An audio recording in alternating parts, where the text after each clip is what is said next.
Baik, pada video kali ini kita akan melihat salah satu contoh yang di contoh tersebut kita bisa selesaikan dengan memanfaatkan sifat atau teorema yang telah dipelajari sebelumnya terkait dengan setengah putaran terhadap titik A. Khususnya teorema yang paling terakhir, yaitu kalau kita punya setengah putaran SA, maka setengah putaran itu sebenarnya adalah ini, dia adalah dilatasi ya jadinya, atau kita bisa katakan dia adalah kolineasi yang setiap garis yang kita kenakan dengan SA itu pasti sejajar dengan petanya. Jadi dia dikatakan kolineasi yang dinamakan dengan dilatasi, atau kita katakan dia setengah putaran itu adalah dilatasi dalam hal ini. Baik, kita mungkin bisa langsung lihat contoh ini. Di sini diberikan di contohnya itu bahwa begini, kita diberikan dua garis G dan H yang tidak sejajar. Jadi ada dua garis G dan H yang tidak sejajar. Katakanlah garis itu adalah ini misalnya garis, kalau tidak sejajar sedangkan di bidang kan pasti cuma ini, kemungkinannya cuma berpotongan kalau dia tidak sejajar.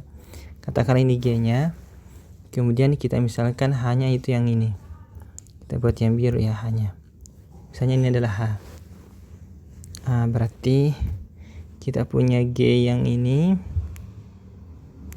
H. Katakan yang merah itu adalah G, yang biru adalah H.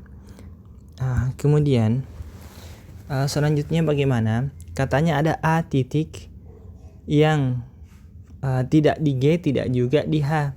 Berarti kalau begitu dia tidak termuat di G, tidak juga di H. Berarti kita umpamakan dia berada bisa di sebelah sini, bisa juga di sebelah sana. Katakanlah kita memudahkan saja yang ini.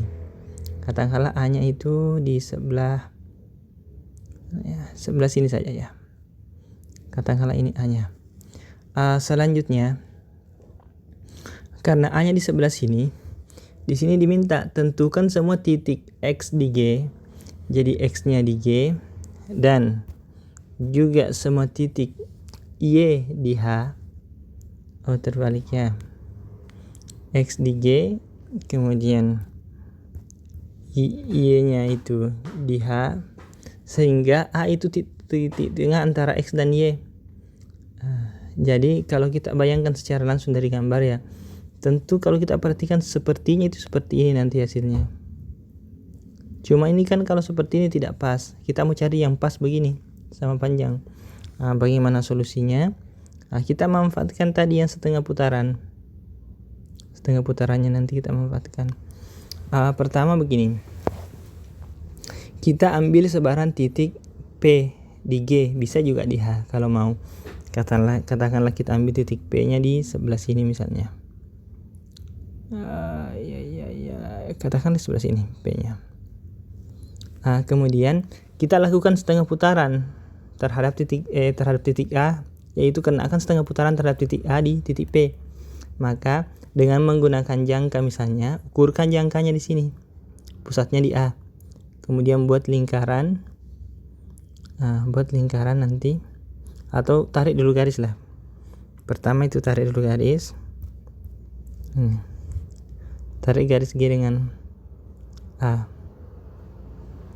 yang menghubungkan G dengan P dengan A. Kemudian dengan menggunakan jangka, ukurkan jangkanya di titik P dengan pusat A. Jadi katakanlah lingkarannya itu nanti mungkin seperti ini lingkarannya nanti ya, kurang lebih seperti itu misalnya. Ini bentuk lingkaran katakan. Nanti lingkarannya dibuat seperti itu. Saya hapus ini. Kita bayangkan sudah buat, sehingga nantinya itu ini akan dibuat lingkaran atau diukurkan jangkanya seperti ini. Sedemikian sehingga nanti ini sama panjang dengan ini. Diperoleh titik ini P aksen. Karena sifat setengah putaran bahwa garis G nanti kalau kita lakukan setengah putaran terhadap garis G pasti menghasilkan peta yang sejajar dengan G, maka kita bisa katakan bahwa bayangan dari G itu nanti itu seperti ini. Saya buat yang warna pink misalnya. Berarti bayangannya nanti sejajar dengan G. Katakanlah saya buat di sini sebentar. Nanti dipindahkan. Kalau menggunakan jangka silahkan bisa. Sebenarnya ini dituntut menggunakan jangka untuk membuat garis sejajar.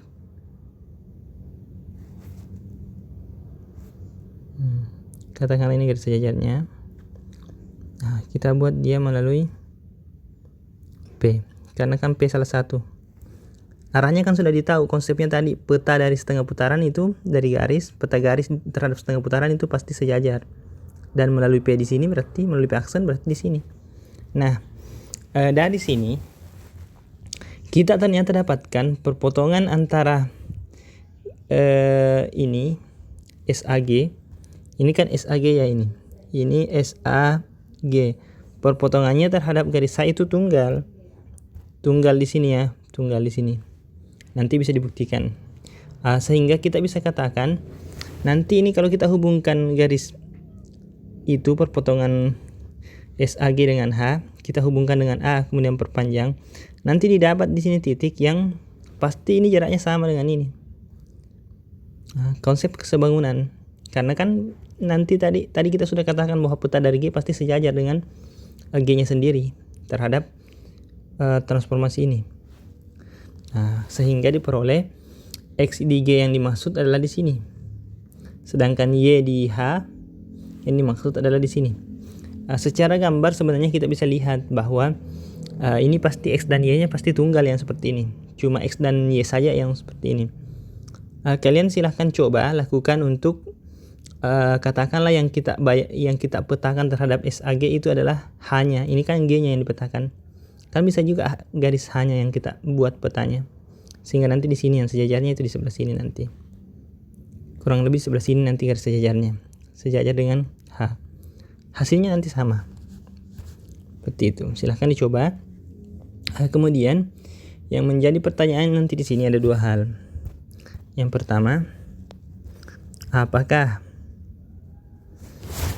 titik X dan Y yang seperti itu tunggal? Apakah X dan Y ini tunggal? Dalam artinya cuma mereka saja yang seperti itu. Merupakan pasangan tunggal lah maksudnya. Ini pasangan yang tunggal. Kita katakan ini pasangan tunggal ya. Tidak ada lagi yang seperti ini. Jawabannya nanti ini iya. Silahkan dicari sendiri alasannya. Beri penjelasan. Yang kedua, yang tadi bagaimana